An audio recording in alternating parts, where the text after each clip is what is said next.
Hello student, in the previous video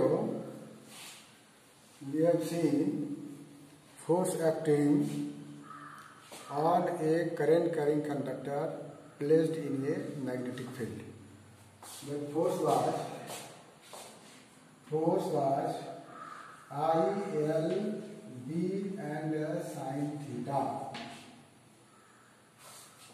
When the current carrying conductor and magnetic field are mutually perpendicular to each other, the sin theta will be 1. Then F बराबर I L B कब होगा? when theta बराबर 90 degree पर होगा. और एक पढ़े हैं मैग्नेटिक फील्ड ड्यू टू ये infinitely current carrying conductor.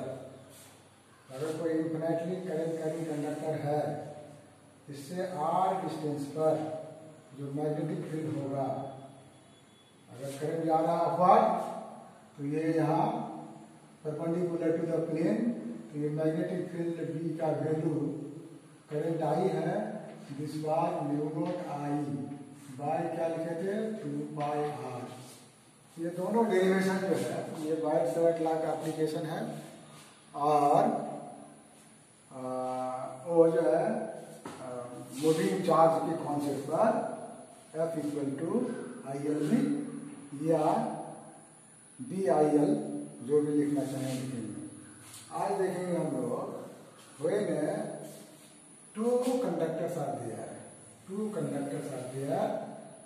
Conductor, suppose AB is a conductor, it carrying current I1 current carry कर रहा है और इसी के पैरेलल में एक दूसरा कंडक्टर रख देंगे CD, यह करंट I2 कैरी कर रहा है. तो there will be a force of attraction between them, both the conductor will be attracted. This was experimentally demonstrated by Ampere. Ampere ने एक्सपेरिमेंटली डेमोन्स्ट्रेशन करके देखा. पैरेलल कंडक्टर लिया और नीचे में मरकरी पे डुबा दिया और जब करंट पास कराया तो देखा गया कि दोनों कंडक्टर पास आ रहा है. एक्सपेरिमेंटली देखा. मरकरी इसलिए लिए, कोई दूसरा अगर मेटल लेंगे तो उसमें तो फिर आने में उसको दिक्कत होगा. मरकरी लिक्विड है तो आ जाता है. तो इसके बीच में कितना फोर्स होगा, उसका एक्सप्रेशन क्या होगा, उसको निकालना है. तो ना इसी सबसे पहले ए बी कंडक्टर को हम लोग करते हैं. तो A B conductor carrying current I1 suddenly तब इस चारों तरफ क्या होगा, मैग्नेटिक फील्ड भी प्रोड्यूस. मैग्नेटिक फील्ड प्रोड्यूस होगा, है ना. As you know the Oersted concept, the space around the current carrying conductor magnetic field is produced. अब इसका डायरेक्शन क्या होगा मैग्नेटिक फील्ड का, that is divided by right hand thumb rule. इस conductor को होल्ड करेंगे तो magnetic field इस डायरेक्शन में होगा. अब suppose at a distance of r, दोनों के बीच का डिस्टेंस r है, इस कंडक्टर से r डिस्टेंस पर यहाँ पर जो मैग्नेटिक फील्ड होगा वो इसके कारण जो मैग्नेटिक फील्ड होगा वो नॉर्मली इनवर्ड होगा. Due to this one magnetic field मान लो क्या हो गया, B1 हो गया. तो ये B1 का वैल्यू कितना होगा, इसके इस स्टेट कंडक्टर के कारण यहाँ जो मैग्नेटिक फील्ड हो रहा है इसका वैल्यू कितना होगा. तो फार्मूला हम लोग निकाले हुए हैं वाइट-सेवर्ट लॉ से, B बराबर mu not I by 2 pi r. तो magnetic field produced by I1 current, this is the B1 बराबर mu not I1 by 2 pi r. This is already calculated. Now यहाँ देखो ये सारा मैग्नेटिक फील्ड जो है ये नॉर्मली है और इस मैग्नेटिक फील्ड में ये करंट कैरिंग कंडक्टर को रखा गया है. When A current carrying conductor is placed in a magnetic field it experiences a force that is already drive. ये कंडक्टर रखे हैं मैग्नेटिक फील्ड में और इस फोर्स का डायरेक्शन क्या होगा. डायरेक्शन के लिए क्या है, Fleming's left hand rule. This is the direction of the magnetic field. यहाँ इनवर्ड है, क्रॉस मतलब इनवर्ड मैग्नेटिक फील्ड है और this is the direction of the current. The direction of the force will be this left side. माने इस डायरेक्शन में ये फोर्स होगा F1, माने force accepted by magnetic field due to I1 current is upon towards the AB conductor होगा। Then what will be the value of the force, है ना, द फोर्स एक्सपीरियंस्ड बाय कौन, CD conductor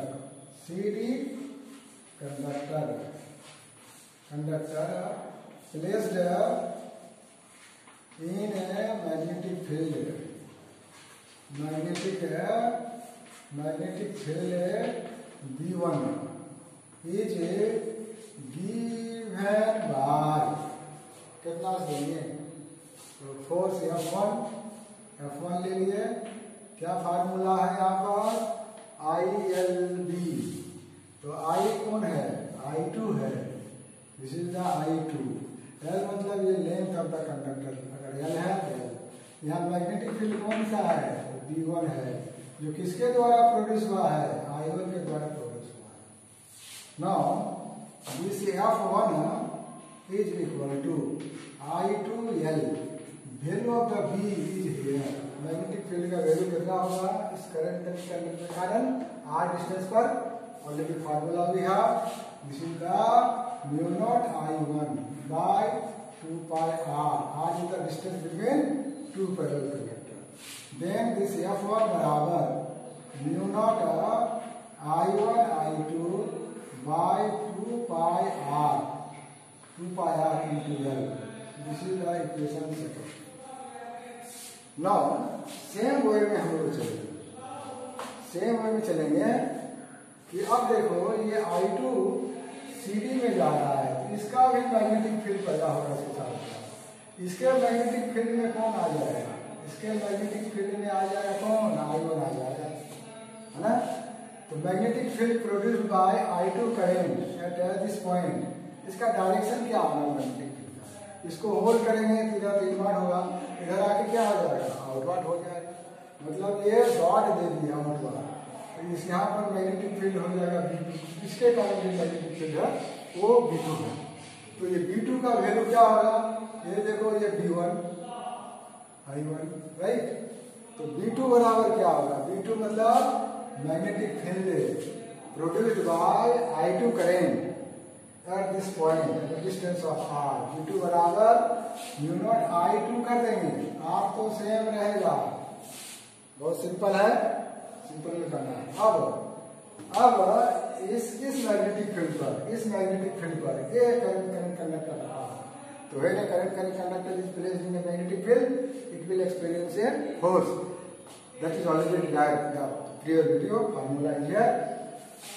know what will the direction of the force, force तो लगेगा ही, लेकिन direction क्या होगा force का, तो फ्लेमिंग लेफ्ट हैंड रूल से करेंगे, ये तो डायरेक्शन फील्ड का है, लेकिन करंट का डायरेक्शन क्या है, ऊपर है, this is the direction of the field, this is the direction of the current, force क्या लगेगा, फोर्स इधर लगेगा, फोर्स इसको जो है F2 मतलब I2 में लगने वाला फोर्स ये F2, I2 के द्वारा इधर F2 लगेगा, तो द फोर्स एक्सपीरियंस बाय कौन होगा, AB अब फोर्स एक्सपीरियंस करेगा किसके मैग्नेटिक फील्ड के कारण, मतलब B2 के कारण ना कर देंगे।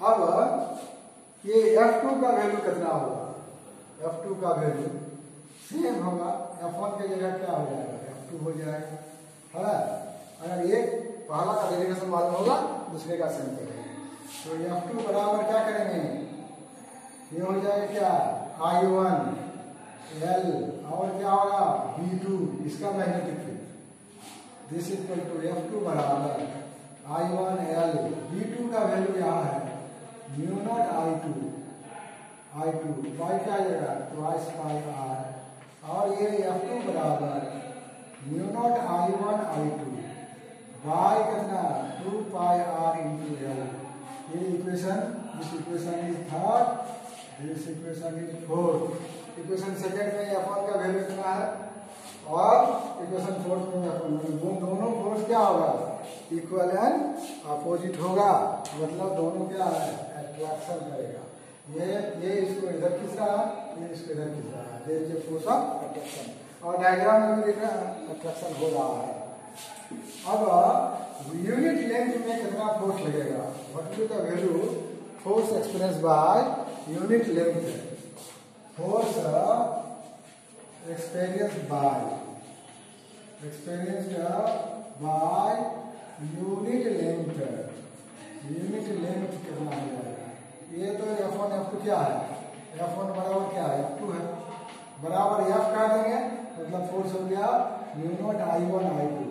डेरिवेशन के साथ साथ ये फार्मूला याद रखना है, इसी फार्मूला पर जो है न्यूमेरिकल बनेगा और जनरल एग्जाम में आता भी है।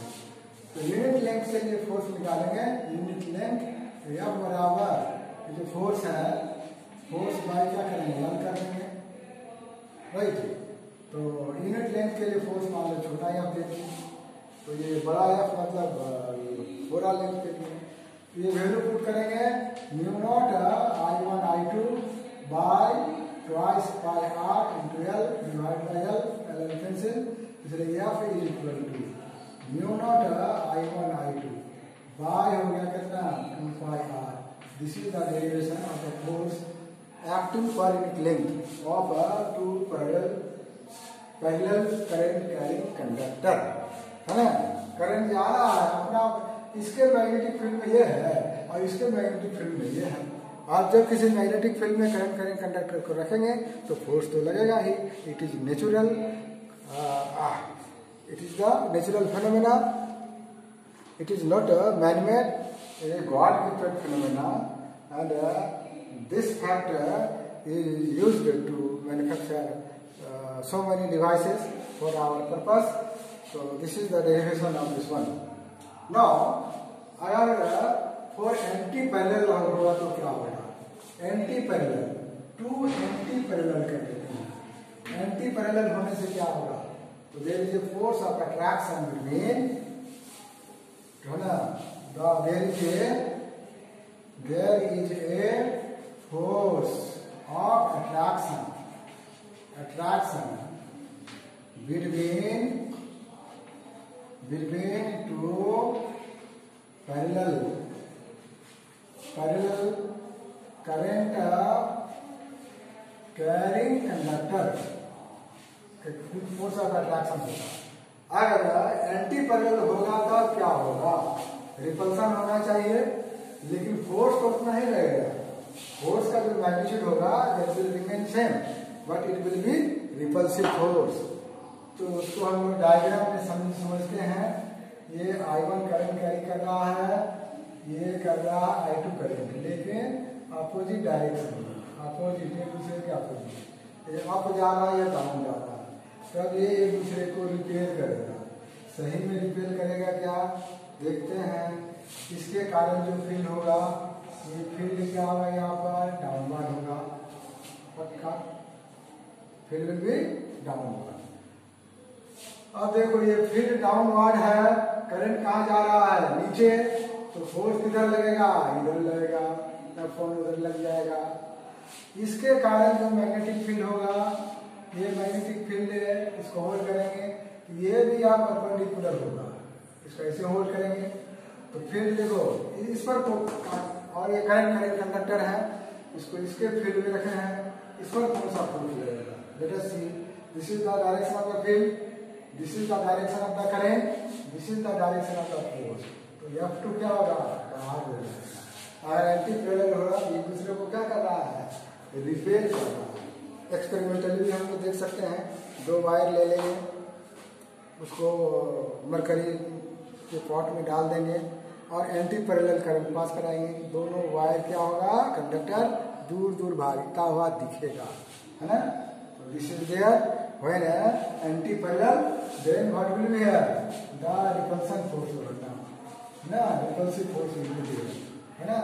और एक्सप्रेशन जो निकलेगा फोर्स का एक्सप्रेशन बराबर वो सेम निकलेगा, I1 I2 बाय कितना 2 pi R into L, L length के लिए, यूनिट लेंथ के लिए L गाइड हो जाएगा, ठीक है। इसी के बेसिस के फार्मूला के बेसिस पर एम्पियर का डिफिनेशन निकला है। 1 एम्पियर करंट कितना होगा, कितना करंट 1 एम्पियर होगा, है ना, इतना होगा, इतना होगा, इतना होगा, तो 1 एम्पियर करंट कितना होगा। सपोज दो वायर ले लिए, I1 I2 करंट जा रहा है, आर डिस्टेंस से अपार्ट है, फोर्स कितना लगेगा, पर unit length mu naught I1 I2 भाई कितना 2πr इतना फोर्स लगा है। एक ऐसा हो I1 बराबर I2 1 एम्पियर करंट पास कराएंगे, दोनों वायर से 1 एम्पियर करंट पास कराएंगे और दोनों वायर के बीच का डिस्टेंस 1 मीटर रखेंगे, तो फोर्स कितना होगा mu naught into 1 into 1 by twice pi into 1। Mu naught का वैल्यू मालूम है बाबू 4 पाई इंटू 10⁻⁷ इंटू 1 बाई 2 पाई, और ये कैंसिल करेंगे तो 2 इंटू 2 हो गया 2 इंटू 10⁻⁷ न्यूटन। मैंने दोनों के बीच अट्रैक्शन का फोर्स पैरेलल होने पर, एंटी पैरेलल होने पर रिपल्सन का फोर्स कितना न्यूटन होगा, इतना न्यूटन होगा। मैंने 1 ampere current is that much amount of current when passes through two parallel wire, then and apart by 1 meter distance, then the force between two conductor must be कितना Newton हो जाएगा, इतना, इससे कम होगा, ये इससे अधिक होगा तब वो करंट 1 एम्पियर नहीं होगा। इतना ही फोर्स अगर लगेगा तो समझ जाएंगे 1 एम्पियर करंट हो रहा है। इससे जो फार्मूला निकला है, फार्मूला बेस 3-4 न्यूमेरिकल एग्जाम्पल जो सॉल्व किया हो, टेक्स्ट बुक में हो या रेफरेंस बुक में हो, उसको पहले प्रैक्टिस करना है और उसको देख के अपने कॉपी में उतारना है। Okay, thank you.